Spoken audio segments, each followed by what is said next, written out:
Love the sound of those things when you stand directly underneath them. So that we change track,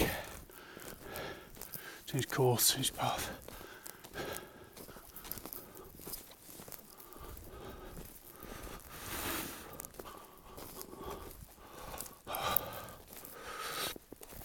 I'm going to bear around to the left, but I'm going to just poke my head down each of these extractor marks. Rather, I would have thought, unnecessary warning panels saying high tension wires ahead, or whatever they call them here.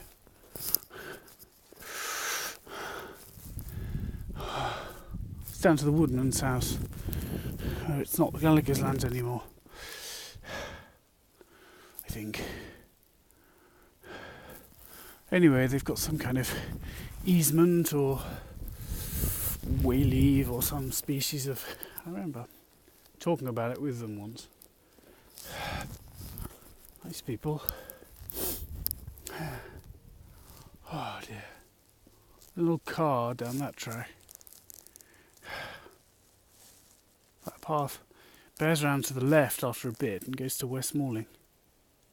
What am I talking about? Goes to Teeson, and then Wateringbury, and then Merryworth, and then up over the hill to West Malling. Well, they're not that track. Loads more tracks before then. People run here. It's not really the depths of the country. Nice enough place to walk a dog there. What you need is what's important. Once it's cleared both sides here, and you can go down there or there, and I instinctively turned off there. It goes to the same place. And Chip turned off there, and poor thing, all scared, but courageous nonetheless, and I took him down there. Ages since I turned off down there. So let's do it. Let's do it. I've just done something. I'm looking for a word. I don't have it. Transgressive. So I've just done something transgressive.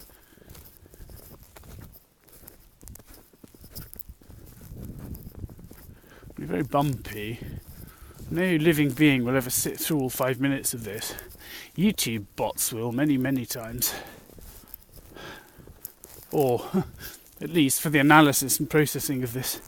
After that, I doubt any more people will see it.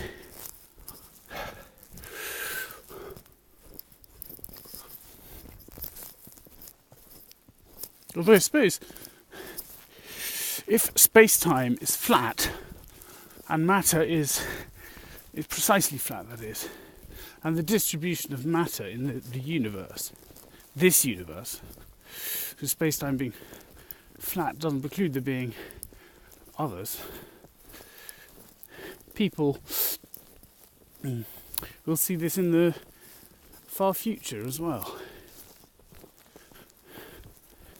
because of what Boltzmann discovered, Poincaré recurrence, and in fact infinitely many people will come to see this again.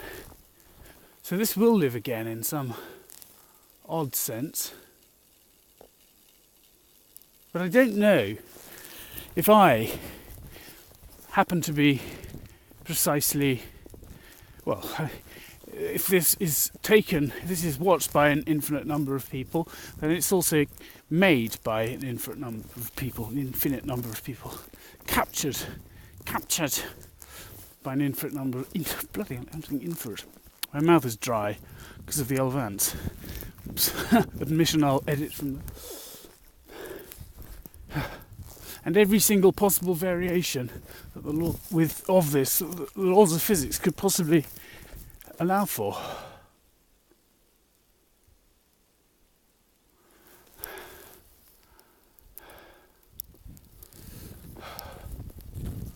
don't know which way to go. I've got to go that way to go back home. But I'm tempted to go that way. Let's be sensible and go that way. The weather's coming from over there, so presumably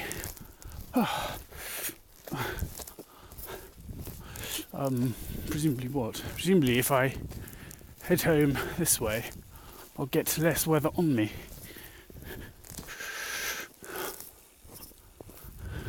Listen to it burbling away. One of those electrons shuffling. Not really shuffling though, because they go at a third or a quarter of the speed of light, or some figure like that. The number of collisions they have whilst they're doing so. The field where I first noticed I was as high as a kite the first time I took LSD, which I think is a beautiful thing to experiment with doing, because it's very good for the soul. Probably, maybe, who knows. Don't quote me on that. It can help you discover deep and profound and wonderful things about yourself, things that you did not know. Because you recognise that you're being made fun of by nature, that there are things are going on that are toying with your sense of reality, and you see you perceive in the gnarled whatchamacallit of that tree. I suppose that's probably the plant equivalent of cancer. That a face is being suggested to you. So oddly, then you become aware of it because it's being made so obvious to you that you live with this machinery which constantly imposes upon the pixels, if you like, to put it in modern parlance, imposes not on the canvas but on the finished painting of everything you see all the time. Meaning, it makes the things sticking up into trees and the stuff on the ground and falling and as leaf litter and grass and dog feces and look, snow right now. Grief. And then, but only when you've made that insight, that machinery suddenly switches off. Like in that good grief. Me who is tries always to abstain from making references to popular culture. I was about to invoke an episode of House in which the good Dr. Laurie cures an unpleasant Vietnam War veteran who lives with this sensation of, I can't see how it's opposite at all. I thought it was for a moment, but don't worry. Suddenly, talking about that has become amazingly less salient compared to how it was just 30 seconds ago. It's funny how the noggin works. Hashtag... no, wait a minute. Hashtag people only said made slightly ironical statements about what they'd just been saying, starting with the word hashtag, up until about 4 years ago, or 3 years ago or something. How time flies. Twitter seems like yesterday. No, doesn't seem like yesterday at all. It seems painfully relevant. But it does seem like it was yesterday that it came about, to me at least. Whereas Facebook seems positively ancient. I wonder what it's like to a teenager now, who's twiddling away on his smartphone as he slouches down the street, to reflect upon the idea that the world he was born into knew nothing apart from Facebook. Facebook has been around since How old is Facebook? Well, you do the math. Literally, you do the math, because I don't know how old Facebook is, although it's at least, 14 years old, 13 years old? I think it was 2003, which would mean, yeah, absolutely, a teenager with a smartphone and his first fumblings with the opposite or same sex, and his first getting out of his mind on booze and I'm trying to sound like Monty Burns there. God almighty, the world has changed fast. The world my grandparents was born into isn't much different from the world their parents was born into, or really the world their grandparents was born into, and suddenly the world my parents was born into is radically different. And was radically different, but started becoming radically different only in about 1997. Not because of Tony Blair or anything, but just because. Actually, maybe because of the Tony Blair moment, as we call it the Tony Blair moment in Britain, because that's when Tony Blair was, but that surge of optimism and embracing of modernity that swept over the world, at least I think it did, swept over the part of the world that matters when it comes to discussing modernity. Although perhaps it's the other way around, perhaps the part of the world that matters is actually the part of the world that desperately needs modernity, not the part that has it.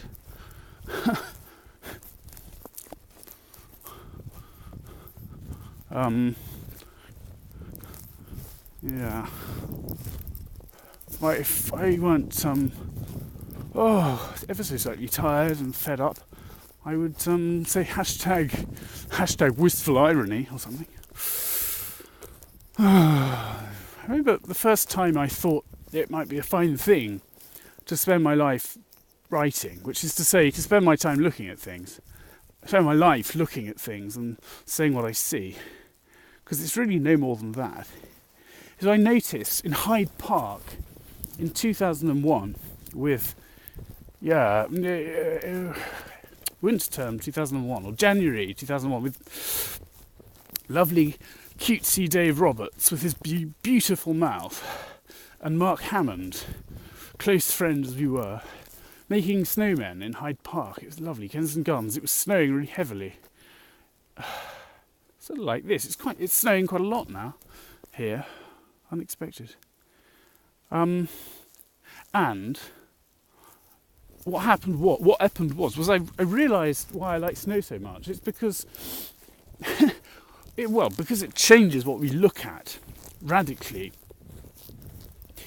That changes the landscapes we know and can feel our way around, but it does so in rather a particular way.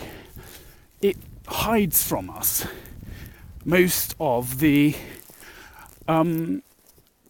texture and just gives us the structure, gives us the bones. And it's especially beautiful when the snow is falling or has just fallen. For, I think, one reason, apart from all the slightly mièvre, corny and sentimental stuff about bleakness, it shows you quite how beautiful things are, because it shows you the structure. It reveals the structure and hides the ugliness, the dog turds and the blemishes and the imperfections. And that's why when you get to a ski resort, there's loads of snow, but you say, oh, there's no snow, because there's no snow, revealing quite how beautiful and delicate and geometrically subtle the trees are. There's no snow on the trees, is what you mean. Although perhaps that's what you say. I don't. I choose not to. So there we go, that's what I think. Although, also because it's just a beautiful bleak scene. There's a reason. It reminds us of the precariousness of things. We love to think about Russia, how difficult things are for the Russians. Probably how difficult things are still. in the Russian winter, despite Volkswagens with 4x4 propulsion, courtesy of Isin Motors, who make the what's it called? Bloody hell! The transmission. Oh, for God's sake! I'm deconcentrating now because I noticed the sounds of plebeian fun making. I couldn't have put that any more snottily, but that is what I just noticed. Mamma and Daddy! And some horrible, snotty, round-faced, freckle-skinned, ginger-headed little arsewipe of a child are about to round the corner and splash into view the horrible orgy of rubber clothes and bright day-glow colours and plastic everywhere, plastic this, plastic that, and screeching. Ugh. How do you turn into a person like me who says such things? Well, all you have to do is look around you, keep your eyes open, keep examining what's true and what's false, and be lucky enough to have had the instinct inculcated in you that stands for something. That truth and beauty are absolute things. And that there are times in history when we see that culturally, and we can decide that must be the case. We decide collectively, without saying so, that's the case. Look at Paris in the last half of the 19th century. Bellini, Chopin, Liszt, Mendelssohn, Gounod, Frank, Henri Hertz, or Heinrich Hertz as he was born. Just a proper oh bollocks. And really, don't ever get too wordy. Don't ever get too reliant on long words. Here's another piece of advice, unsolicited. Because if you do, you might find what happens is that when your brain starts not working properly, which mine does in a sort of pathological, medicalizable, and medical way, you can't easily rely on them. Although there have been times in my life when I couldn't easily rely on recalling my own name. And the articulacy I have, such as it is only thanks to prescribed drugs which nevertheless are grotesquely stigmatised in a matter which ought to be seen, which ought to elicit public outcry. It's absolute scandal that by medical evidence obtained in the usual way, somewhere between 7 and 12% of children suffer from ADHD, which is a crippling condition. And if undetected and untreated, is a life sentence. It's a sentence to a life of low achievement and penury. You're taking people who could be barristers and you're committing them to the sweet streeping wing of the funny little mental hospital you keep in your appalling, grotty, incurious, only word left to say is Daily Mail reading regime, you bastards. I mean, not you bastards, but, the hypothetical you who does this, who commits this crime, obviously is the next word, but before I say it, it seems like it might be over-egging it might be overstating it to say that every journalist who has written about the dangers of Ritalin and every journalist who has pushed the moral panic button in the pages of the Daily Mail, every imbecile who has no grasp on the facts and who couldn't hope to because he or she thought or thinks, continues to think, in all likelihood, privately, that the best education you can have is to read some snivelling subject like English at Christchurch, or dread the thought Cambridge. Any college will do. I'm an equal opportunities hater of arts subjects. Well, arts subjects more than colleges. I mean, I'm sure apart from at Christchurch College, Oxford, which is entirely a useless, utterly unacademic establishment, I think lots of good scientific work and teaching is done at the colleges of Oxford and Cambridge. But they really could do with a bit of an old socialist revolution in those places. It stopped snowing now,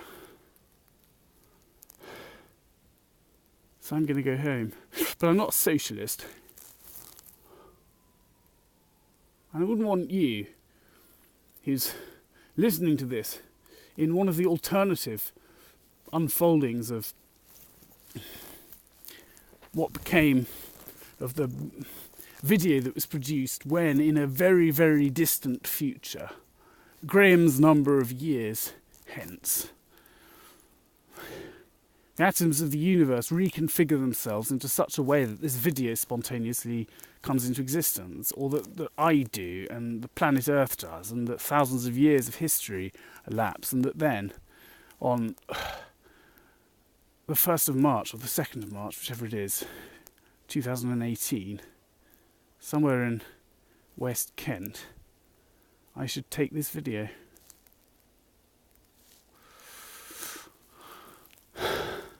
I say take this video, I mean talk into my mobile phone. Probably won't even upload this to anything, or save it, or look at it again. It's my bloody fault for having chosen an iPhone with such a stupidly large amount of storage in it. Who needs 256 gigabytes of storage in a laptop? My laptop, my MacBook Pro, the 128, that's half I carry around in my pocket. Oh, I don't know why I'm upset about that. Off this goes. Goodbye.